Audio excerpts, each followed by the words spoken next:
June 6, 1944 marked one of history's greatest human endeavors. On that day, men from all walks of life banded together to achieve one simple goal: getting the hell off a beach as Allied forces invaded in massive numbers trying to insert themselves into Nazi-occupied Europe. This operation was named Operation Overlord, or better known as D-Day.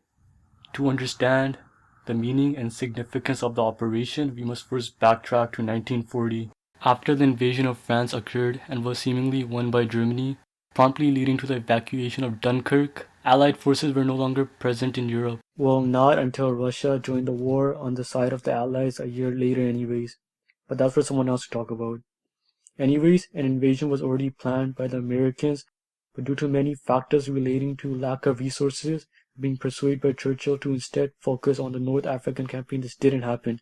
However, in November 1943, after the Northern African campaign had been won, the promise to the USSR to create a second front in Europe was acknowledged during a meeting between Roosevelt, Churchill, and Stalin at Tehran. However, this was easier said than done, as the Germans between 1942 to 1944 had been building the Atlantic Wall to fend off the already anticipated Allied invasion of Nazi-occupied Europe. As quoted by Erwin Rommel, the German Field Marshal of the Atlantic Wall, "The war will be won or lost on the beaches. The first 24 hours of the invasion will be decisive." Finally, on June 6, 1944, as the time past midnight, airborne troops were dropped behind German lines in hope that they will be able to seize or destroy roads and bridges as a measure to prevent German reinforcements from getting to the landing zones. While this was occurring, Allied forces faked another invasion in Pas-de-Calais, a place that the Germans had anticipated the attack even before the amphibious assault could occur. The Allies bombed and shelled the beaches relentlessly, hoping to minimize German defenses. Finally, by 6:30 a.m., the first wave of US forces landed on Omaha and Utah beaches. Soon after the British and Canadian invasion of Normandy commenced, Normandy was divided into 5 sections: Sword, Juno, Gold, Omaha, and Utah.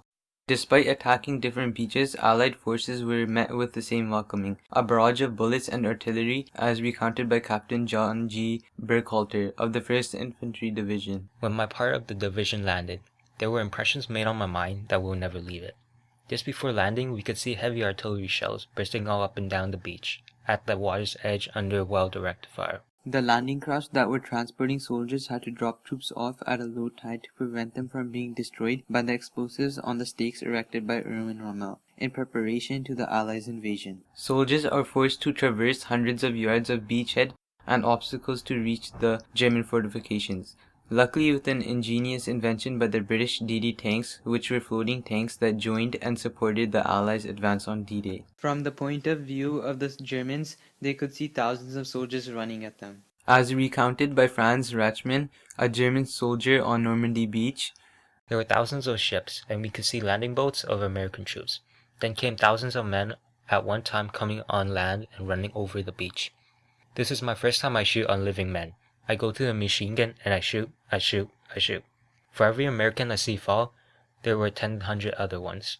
By the end of the day, Allied forces have secured the beachheads and also advanced miles inland. However, the German forces didn't give in despite of communication troubles. They finally led a counterattack against Allied forces trying to push them back to sea, but they were unsuccessful. Operation Overlord ended in a decisive victory on the side of the Allies. Immediately after the invasion of Normandy, a mobile port was constructed at Omaha and Gold Beach as a part of the Operation Mulberry to supply Allied troops for their push to liberate Europe. D-Day subsequently turned the tide on the war because it allowed for a two-front war to occur, placing pressure upon Germany. This two-front war would have caused Germany to allocate and divide its forces and supplies against two large and powerful juggernauts on the western and eastern flanks of Germany. However, it was more important because it established an area of operations for the Allies, allowing them to proceed with trying to get Germany before the Soviets. The victory gave spirit to the men and gained Eisenhower reputation, for which he used to become the 34th president